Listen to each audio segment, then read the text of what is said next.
con motivos de la celebración de la Reforma Protestante. Para esta ocasión hemos invitado a nuestro profesor, el profesor Kelvin Betancourt, actualmente poseedor de una maestría en divinidad del Seminario Evangélico de Puerto Rico y estudiante doctoral en filosofía en Nuevo Testamento del Oxford Center for Missions Studies en Oxford, Inglaterra. Para esta ocasión nos estará hablando sobre el tema la pertinencia de la Reforma Protestante para la Iglesia de hoy. Para ello, el profesor Betancourt estará dándonos un recuento acerca de los efectos de la Reforma Protestante en la Europa occidental y cómo esos efectos son pertinentes aún para la Iglesia de hoy. Dentro de todas sus menciones, el profesor Betancourt nos estará hablando acerca del rol de la mujer, la acción social y la acción del gobierno en los efectos de la Reforma Protestante. Finalmente, el profesor Betancourt nos lanzará un reto acerca de la Iglesia como vanguardista y guarda de los efectos de esta reforma. Así que sin más preámbulos, vamos a escuchar todo lo que nuestro profesor Betancourt nos va a estar diciendo y nos va a estar aportando en el día de hoy. La pertinencia de la Reforma Protestante para la Iglesia de hoy. Hablar de la pertinencia de la Reforma Protestante para la Iglesia de hoy nos debe llevar en primer lugar a entender qué fue la Reforma y cómo éste se entendió en su contexto histórico. Es por eso que debo iniciar diciendo lo siguiente. El Renacimiento ha consolidado su dominio en muchos centros de educación y erudición teológica, creando presión para nuevos paradigmas y expresiones teológicas. Por lo tanto, la escena estaba preparada para un cambio importante en los métodos, conceptos y vocabulario de la teología cristiana en Europa occidental. Después de todo, ese movimiento en cuestión era complejo y es referido y entendido y conocido como la Reforma. Antes de la llegada de la Reforma, la Iglesia Católica Romana había logrado tener control y poder sobre el mundo occidental. Por ejemplo, el papado había cobrado una importancia sin igual, de tal manera que determinaba qué creían las personas. Pero la Reforma cambiaría todo eso. A su vez, esto nos permite entender que la Reforma Protestante como evento histórico no surge del vacío. Desde luego, los historiadores han apuntado que hubo factores antecedentes que lo provocaron. Factores antecedentes que lo provocaron, como por ejemplo el aspecto político. La política era un desastre en la época en que se está iniciando el movimiento de la Reforma. Y los reformadores han de buscar poner la política en servicio a la gente y no a la élite de la Iglesia. Pero también la Reforma tuvo un antecedente en el mundo intelectual, en el mundo académico, en la educación. Y es que con el Renacimiento, con su énfasis en estudiar literatura clásica, el humanismo, hijo también del Renacimiento, busca centrar al ser humano como objeto de estudio. Y como consecuencia a esto, el Renacimiento va a buscar que los hombres y mujeres de aquel momento volvieran a la lengua griega, lo que permitió el estudio de la Biblia en su idioma original y el desuso de la Vulgata latina.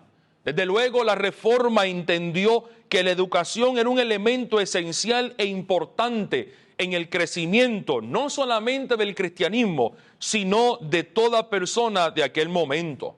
En una Europa donde el 90% de las personas eran analfabetas, la Reforma irrumpe y lleva ese número al 10%.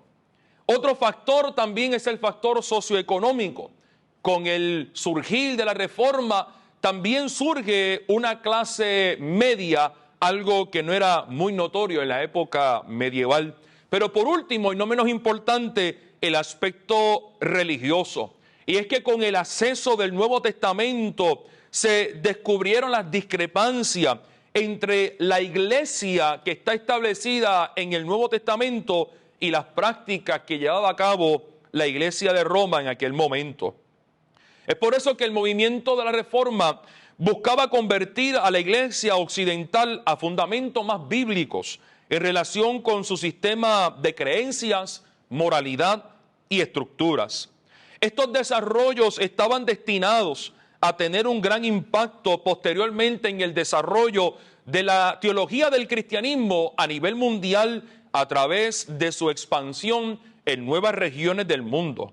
Por lo tanto, los efectos o la pertinencia de la Reforma pueden aún observarse hoy en proceso dentro de nuestras sociedades, aunque hayan tardado siglos en alcanzarse plenamente en otros lugares.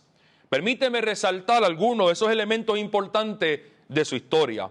En primer lugar, uno de estos aspectos fue el lugar prominente que ocuparon las mujeres en la Reforma, especialmente las esposas de los reformadores. Catherine von Bora, esposa de Lutero, Anna Reinhardt, esposa de Zwingli, entre otras, donde interesantemente es notorio ver que en una sociedad donde las mujeres estaban bajo tutela de los varones, con la Reforma, estas mujeres y muchas otras fueron líderes de la Reforma y organizaron actividades eclesiásticas y que libremente junto a los varones pudieron en un plano de igualdad expresarse en sus escritos, en sus himnos religiosos o en el arte, constituyendo un avance extraordinario y un avance que se adelanta siglos a la sociedad circundante de aquel momento. Hoy continuamos preguntándonos qué lugar o lugares ocupan las mujeres en nuestras iglesias hoy en pleno siglo XXI y en el Puerto Rico de hoy. Porque Lutero creía firmemente en el sacerdocio universal de todos los creyentes, lo cual no inhabilitaba a las mujeres para ejercer roles ministeriales, al contrario, las facultaban para hacerlo. Por mencionar también otro elemento, la acción social.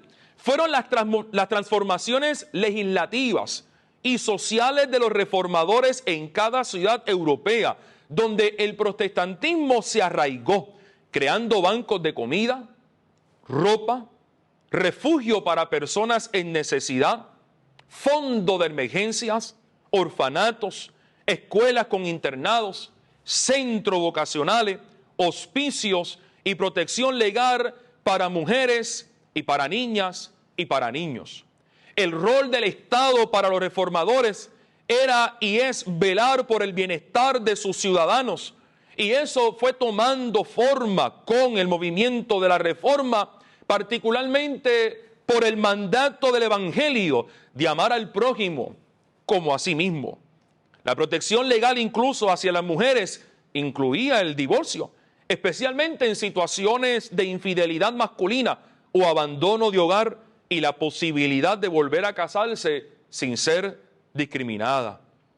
Otro punto importante que se debe resaltar es que el gobierno estaba dentro de esa esfera del juicio crítico del creyente. El conocimiento de la doctrina de la depravación total del hombre hacía que el creyente reformado viera con sospecha la adquisición de poder ilimitado. Allí nació el constitucionalismo.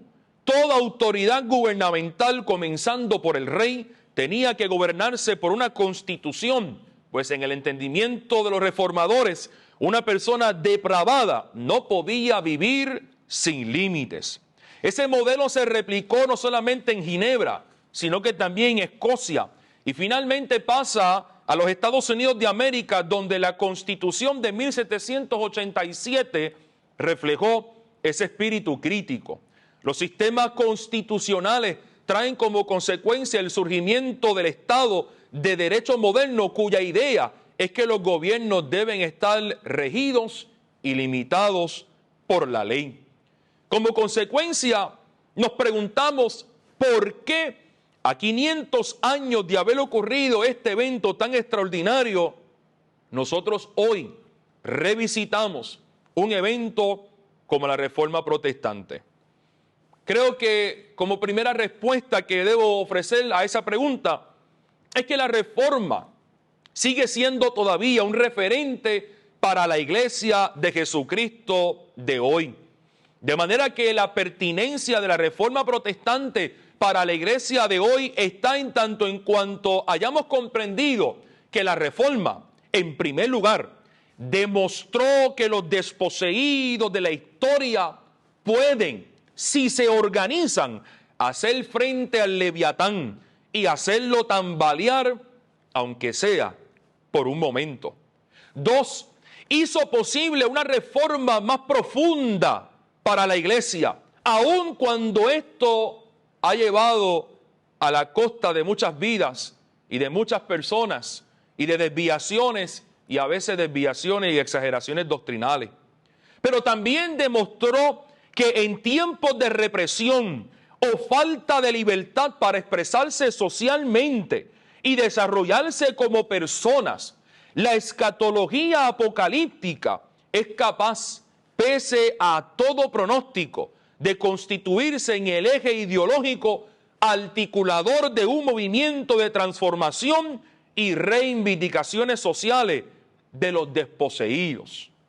La reforma es importante y pertinente para nosotros hoy porque permitió un crecimiento acelerado de la iglesia, con la adhesión de personas de todas las clases sociales, toda vez que su convocatoria se basó en el evangelio de justicia y de paz. Términos que en el hebreo son muy interesantes resaltarlo, porque el término hebreo shalom significa orden nuevo, justo, igualitario, comunitario, inmediato y necesario. Lo que implica que para los reformadores la justicia y la paz, como un espacio de comunidad, como un espacio de justicia, como un espacio igualitario, era fundamental para la vida de ellos y debe ser fundamental para la vida de nosotros hoy como iglesia.